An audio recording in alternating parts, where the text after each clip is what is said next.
Look at my face. Holy shit. This is me a few years ago before I was baking. Ugh.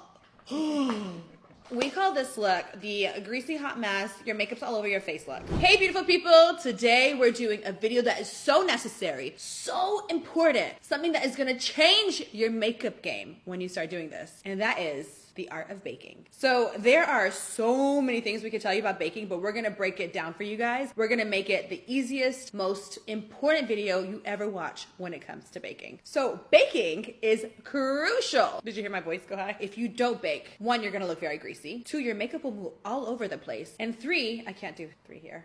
And 3, if you bake, you actually look less cakey. I'm gonna teach you guys the baking basics, but then I'm also gonna give you guys some very important tips in places that people don't know they should bake. It is amazing.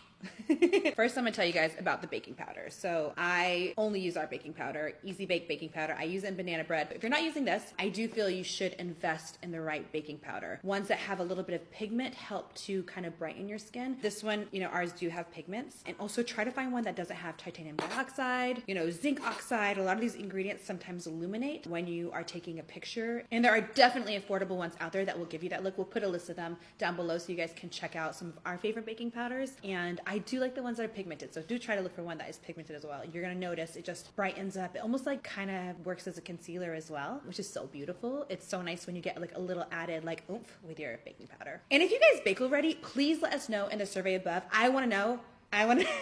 No, it's over here. It's one of these places. Please let us know if you guys bake in the survey above, because I really want to know if you guys are baking. And I know for a fact, even if you are, you're going to learn something in this video that will definitely help you to take your baking game to the next level. So for tools are super, super easy. I love to bake with a sponge. A damp sponge is so amazing when you're baking. It's one of my preferred tools for baking. And we've done a lot of videos on complexion and the best way to, really get this beautiful overall look. So if you go ahead and you run your sponge under water, I like to squeeze it about 10 to 15 times. I get it really soaked. Then I take a towel and I basically just go ahead and squeeze all the water. And then I take a tissue. The tissue is crucial. The towel is going to do a really good job to take out some water, but the tissue is going to make sure that you don't have those spots where you have powder stuck to your face and it looks like a little uneven, looks a little blotchy. So I'm going to go ahead and take this. I'm going to give it a nice little spanking.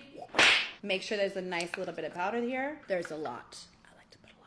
So I'm grabbing my sponge, which has been properly wet. I basically like to take the corner of it and I like to put it right into the powder. And there's a nice amount of powder there. It's just completely coated. What you can do if you're baking for the first time and maybe you don't want to go super heavy, you can take it on a towel or you can use the back of your hand and just pat it a few times to take any excess product off. There's still a nice amount of product there, but I've removed some of the product so that way I can get a more sheer kind of coverage to the under eye area. So I'm gonna go and I'm going right underneath my eyes. I'm putting the corner and basically letting that corner of the sponge fit to the corner of my eye and my nose, and I'm placing it there first. Now, I know there's a lot of rules on baking. People are like, oh, you got to put it on, who has time to bake? You don't actually have to leave it on that long. In all honesty, I actually don't leave my under eye area that long because most of the time I am in between meetings. Sometimes I'm in meetings and I'm doing this. I mean, girls gotta do what girls gotta do. And I'm kind of doing little stippling patting motions, very, very tiny, going up just a couple millimeters and patting it in. And I really like to use a sponge for this. And I'm going across,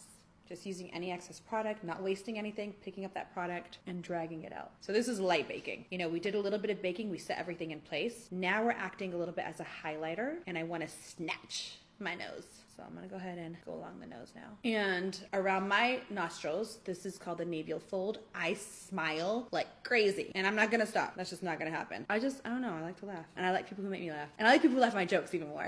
If you laugh at my jokes, you make me really happy. I know I look crazy right now. This is not what you guys were hoping to look like. You're not trying to achieve this look, but trust me, at the end, you're gonna love it. I'm gonna put a small amount on the chin right here because I get shiny. So this area, you can see I'm putting a less amount. I don't really necessarily want to highlight. And whatever's left here, I'm gonna go, again, a very small amount. We're baking again. Some areas that we're baking, some areas that we apply a little bit more, and we're using a heavier amount to bake and highlight. So to bring forward. And I'm gonna show you guys some tricks at the end with that. A lot of people you'll see like to do this kind of trick where they take a little bit of excess powder and they'll go right under the contour. You've probably seen that. What that's gonna do if you have a heart-shaped face, it's gonna bring your jaw out. For me, I have a square face, so if I did do it, I would go really close to my lips and I would just bring it out a little bit. You can see this right here. It's gonna widen my face. You can see the difference already in camera. If I'm looking straight in the camera, this side of my face looks whiter than that side of my face. So I'm gonna go ahead and match it, but personally for me, I like a little bit more of a cute face. So I don't always widen it too much, but just to make it match. And then I'm taking whatever's left and just dragging it out. The longer you let the powder set, the more it's going to kind of lift and brighten. And if you feel like your face is getting cakey, make sure you go back with your sponge and just remove any excess product. The sponge will actually soak up excess product. So you can see there's product on my sponge. That's one of my favorite techniques. I remember actually when Patrick Todd did my face, he's an amazing makeup artist and he's so amazing at skin. That was one thing that he did. He would always kind of like, you know, when he felt like things were cakey, he would take a sponge and just like, you know, use it, bounce it all over your face. So that was a great tip that I learned from him. And I apply it now a lot within the baking process. So I'm just going between my brows because I sweat there, and then I'm dragging it around the brow and just letting that go upwards. Okay, baking brows. All I've done so far is apply a brow pencil. I just use the new Eyebrow Queen brow pencil, just did like some small strokes, but you can already see it. I mean, it's only been like a couple hours and I have an oily brow happening. It literally bothers me so bad because I don't want to get into it, but first of all, it's not sexy, and secondly, if you have too much oil being produced in your brows, it actually causes your brow hairs to fall out. That's not good either. So, okay, I'm gonna show you guys really quickly. I'm gonna grab a little bit of powder here, and this brush is my favorite for doing it. It's just basically a short, kind of stiff brush that has a little bit of a pinched ferrule. I'm basically pushing the powder into the corner here, just applying a small amount of powder onto the end of the brush, and I'm just gonna tap it onto my hand. I got a little bit of fallout, but not too much. And I'm gonna first start by putting most of the product, and I'm just basically pressing it in. So you can see my brows look kind of gray. That's the look we're going for. Do not be alarmed. And I usually like to put most of it in the front because I feel like it really softens and gives you a little bit of a softer brow in the front. And then I just drag the extra product out.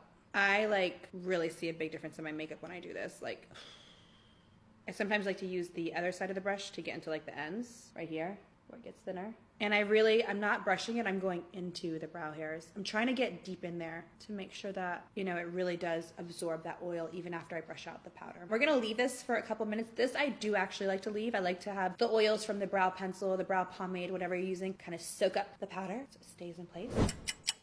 So now the last step we're gonna do, we're gonna go ahead and brush away the brow, and I just grab a spoolie and I literally just brush it out. And I go kind of outwards the way the hair grows, or the way that I want the hair to kind of sit. And sometimes when you're doing this, hair will kind of fall, or powder will kind of fall in your lashes. So you can just brush that away as that happens. Or if you wanna apply mascara, make sure that you keep that for the end. My brows were baking for about 10 to 15 minutes, which is actually like, okay, you wanna bake the brows longer than anything else. And now the final step for baking, you can leave it there. You don't have to do anything else. But personally for me, just to ensure that I don't look cakey, because baking is not about that, I do like to use a setting spray. I like to just spray the back of my sponge, and then I just mix it with strobe. And again, you guys can get more details on this in our skincare video, but I'm just basically setting everything in place like that. So I'm gonna go ahead and finish my complexion, just do a little contour to my nose, add a little blush, a little extra highlight, and I'll be right back. Okay guys, so I am baked for the day. I'm good to go. I'm gonna go back to my office and get some business done, but I hope that you guys really learn a lot from this video, and hopefully you change your makeup game with all of these tips. Let me know down below what you guys wanna see. Any more one-on-ones? I am so excited to give you guys